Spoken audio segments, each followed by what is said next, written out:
محمد بشیر کی شخصیت ایک ایسی تھی کہ جس نے عمران خان صاحب کی زندگی کو بدل کے رکھ دیا۔ بظاہر وہ بھی بالکل ایک عام سے انسان تھے، ان کی پیشانی پر تفکرات کی لکیریں بہت زیادہ تھیں، اور انہوں نے بڑھاپے میں جتنی سختیاں برداشت کی ہوئی تھیں، قطعاً نہیں لگتا تھا کہ وہ ایک روحانی شخصیت ہو سکتے ہیں، لیکن ان کی گفتگو سن کر عمران خان صاحب بہت متاثر ہوئے۔ سب سے پہلی بات جو انہوں نے عمران خان صاحب کو بتائی وہ یہ تھی کہ عمران خان صاحب، آپ کی والدہ اکثر آپ پر یہ 3 آیات پڑھ کر پھونکا کرتی تھی، جن کے مبارک اثرات اتنے زیادہ اچھے آپ پر منتقل ہوتے تھے کہ آپ کو نظر نہیں لگتی تھی۔ عمران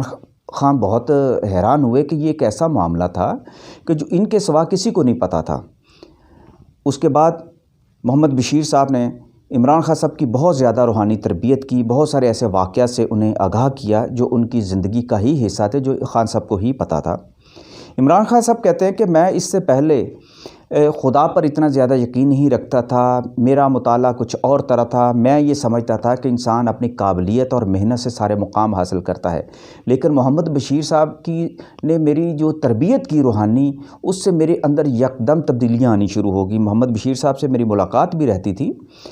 اور خاص طور پر جب میں ذہنی طور پر اس میں میری بلوغت آئی اور روحانیت کو میں نے سمجھنا شروع کیا، تو میرا اللہ سے قرب بڑھتا گیا۔ انہوں نے مجھے آہستہ آہستہ کہنا شروع کر دیا کہ اگر تم صحیح راہ پر چلنا چاہتے ہو، روحانیت کو سمجھنا چاہتے ہو، تو قرآن پاک پڑھا کرو۔ عمران خان صاحب نے اس بات کا ذکر اپنی کتاب میں بھی کیا ہے کہ میں اور میرا پاکستان کے نام سے جو کتاب اردو میں منظر عام پر آئی تھی، عمران خان صاحب نے اس میں بھی محمد بشیر صاحب کا ذکر کیا ہے، اور یہ اعتراف کیا ہے کہ محمد بشیر صاحب کی تربیت کے زیر اثر انہوں نے قرآن پاک پڑھنا شروع کیا۔ اس کے بعد حیات مبارکہ انہوں نے پڑھی، رسول کریم صلی اللہ علیہ وسلم کے حوالے سے انہوں نے کتابیں پڑھی، تو ان کے اندر ایک تبدیلی آ گئی، اور ان کا ایمان جو ہے بالکل تبدیل ہونا شروع ہو گیا۔ عمران خان صاحب کی زندگی میں روحانیت کا سب سے زیادہ اثر اس وجہ سے بھی ہے کہ ان کی والدہ اس پر یقین رکھتی تھیں۔ عمران خان صاحب بتاتے تھے، جو انہوں نے اپنی کتاب کے اندر بھی لکھا ہے، کہ 14 سال کی عمر میں ان کی والدہ کی ایک جو مرشد تھیں، جن کا تعلق جو ساہیوال سے تھا، وہ ان کے گھر تشریف لائیں، تو پہلی بار عمران خان صاحب کے ساتھ ان کا واسطہ پڑا، بڑی باپردہ تھیں۔ انہوں نے یہ بتایا عمران خان صاحب کو کہ آپ نے قرآن پاک ناظرہ پڑھا ہے، آپ ابھی تک مکمل آپ نے قرآن پاک نہیں پڑھا۔ عمران خان کا کہنا ہے کہ یہ ایسا واقعہ تھا جس کا کسی کو نہیں پتہ، اور میں نے گھر والوں کو بالکل نہیں بتایا ہوا تھا کہ میں نے قرآن پاک مکمل نہیں پڑھا، جبکہ سب کو پتہ تھا کہ اس نے قرآن پاک پڑھ لیا ہے۔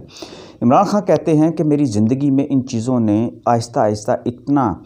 اثر کیا کہ میرے اندر عقیدہ جو یہ بن گیا کہ انسان پر جب اللہ تعالیٰ مہربان ہوتا ہے تو انسان کی محنت اور اس کی قابلیت بہت پیچھے رہ جاتی ہے، صرف انسان اپنی جو اللہ کی مہربانی سے کامیاب ہوتا ہے۔ آپ دیکھتے ہیں کہ عمران خان صاحب جب اقوام متحدہ میں جاتے ہیں، ترکی میں جاتے ہیں یا ملائیشیا میں جاتے ہیں، جہاں بھی ان کے پاکستان کے اندر بھی جلسے جلوسوں کے اندر آپ کبھی بھی آپ سنیں کہ ان کے اندر جو ایک ثابت قدمی آئی ہے، ایمان کی قوت پیدا ہوئی ہے، وہ اسی وجہ سے آئی کہ عمران خان صاحب نے اپنی زندگی کے اندر روحانیت کے ذریعے سے اللہ کو پہچانا ہے۔ ان کے اندر یہ تڑپ پیدا ہو گئی تھی کہ میں اللہ کو پہچانوں۔ اللہ کو پہچان کر ان کا جتنا ایمان کامل ہوا ہے، وہ اس بات کا متقاضی ہو گیا کہ وہ اپنی ہر وہ بات کو پورا کریں جس کا وہ وعدہ کرتے ہیں۔ اب ہمارے چونکہ سیاسی چلن ہے، ہمارے ہاں ایک دوسرے کی سیاست کے اندر کردار کشی کرنا کلچر بن چکا ہے، تو عمران خان صاحب نے ان چیزوں کو خاطر میں لائے بغیر اپنی اس کمٹمنٹ کو کہ انہوں نے پاکستان کو مدینہ کی ریاست بنانا ہے، اس کے لیے انہوں نے کرپشن جو ہے اس کی دم پر پاؤں رکھا ہوا ہے، اور ایسی شخصیات کے پیچھے پڑے ہوئے ہیں جنہوں نے پاکستان کو لوٹ رکھا ہے۔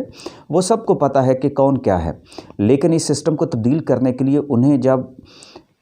ان امتحانوں میں سے گزرنا پڑا، سیاست چونکہ خود اقتدار خود ایک پل صراط کی طرح ہوتا ہے، تو انہیں اب ان مشکلات کا بھی اندازہ ہو گیا کہ وعدہ پورا کرتے ہوئے سسٹم کا بھی شفاف ہونا بڑا ضروری ہے۔ تو صفائی کے مراحل جو ہے انہوں نے طے کرنے ہیں، انہوں نے اپنے اقتدار کے اندر رہتے ہوئے اپنے اختیارات کو استعمال کرنا ہے، لیکن ان سب چیزوں کو وہ اسی طریقے سے کامل یقین کے ساتھ آگے بڑھ سکتے ہیں جب ان کا ایمان جو ہے وہ ان کا ساتھ دے گا۔ ایمان کی بات تک عمران خان جیسا کہ ان کے بارے میں کہا جاتا ہے کہ وہ جھوٹ نہیں بولتے، وہ کرپشن نہیں کرتے، تو اس کی بنیادی وجہ ہی یہ ہے کہ انہوں نے کمٹمنٹ کر لی ہوئی ہے اپنے ساتھ، اپنی قوم کے ساتھ، اور سب سے بڑھ کر اپنے اللہ کے ساتھ کہ وہ پاکستان کی خدمت کریں گے۔ عمران خان کا یہ یقین ہے کہ پاکستان ایک روحانی معجزہ ہے، پاکستان زندہ رہے گا، پاکستان ترقی کرے گا، پاکستان نے بہت آگے جانا ہے، لیکن صرف اللہ کی مدد کے بغیر یہ آگے نہیں جا سکتا۔